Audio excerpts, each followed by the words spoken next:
We want to go back to Eastern Europe and check in with Newsmax correspondent John Huddy. The last time we spoke with him, he was under fire in the city of Kharkiv in eastern Ukraine. John, good morning. Good morning. We just heard another really volley of an exchange of fire, of pretty intense cannon fire.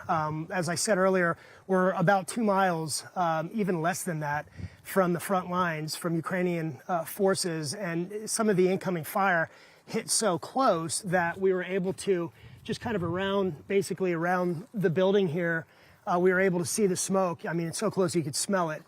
So we want to be fairly careful. I don't know if you're going to hear that. There's kind of the ebb and flow. It'll be quiet for a few minutes, and then it'll pick up again, where you'll hear the exchange of cannon fire and then even incoming rocket fire, multiple rocket launches coming through here. So this gives you an idea what it's like here on the front line in Kharkiv. This is a city that's been coming under intense bombardment, intense fire. Basically all this area, and maybe let's kind of walk, or we could show the area.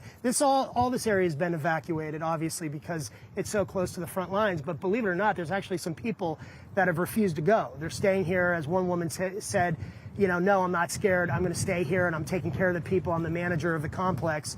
So she's remaining here, but most of this area has been evacuated. It sounds like that's incoming fire right there. So let's go over here. Let's get a little bit. Okay, let's get down. Let's get out of range here.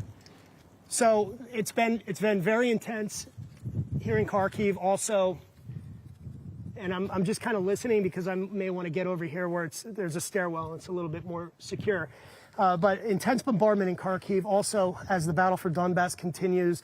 Donetsk, Luhansk, really, really intensive fight that's happening there. And then, of course, in the south, Mariupol, a city under siege, where Russian forces have pushed their offensive into that city and continuing into some of the village and outlying areas there. But again, Ukrainian forces are holding the lines, and that's why Secretary of Defense Austin, along with the Joint Chief, General Mark Milley, are in Germany meeting with the defense ministers and military officials, senior military officials from 40 other nations, including NATO countries, to cooperate, to increase, to coordinate even more military assistance to Ukraine. And when we're talking about military assistance, we're really talking about heavy weapons. We're talking about howitzers, 155 millimeter howitzers.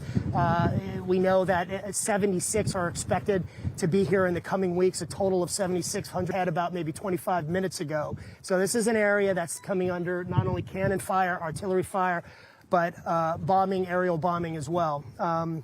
So that's why there's a need. Really, the next 2 weeks are really critical, because the assumption is that Vladimir Putin wants to try to secure, at least in his mind and the Russians, some kind of victory or take control of Mariupol in the south and even parts of the east by May 9th, which is Victory Day in Russia. So it's quieted down for now. That will likely change. What I hear is in the evening, in the night hours, that's when it really picks up in the early morning. But at this point, I think we're probably going to get out of here pretty soon and get to a more safe and secure location in the city. John, get to where you need to be safe. We appreciate that report. I know it's tough for the people at home to sort of hear that, but that was the loudest that I have heard. And that we think is either some sort of missile strike or shelling or tank fire or something like that. I think we just lost John. But if you heard that at home, that was pretty significant, and that was definitely very close. John, that's the loudest that we've heard. If you can hear me, and if you have to go, please do. But is that the loudest that you've heard throughout the day so far?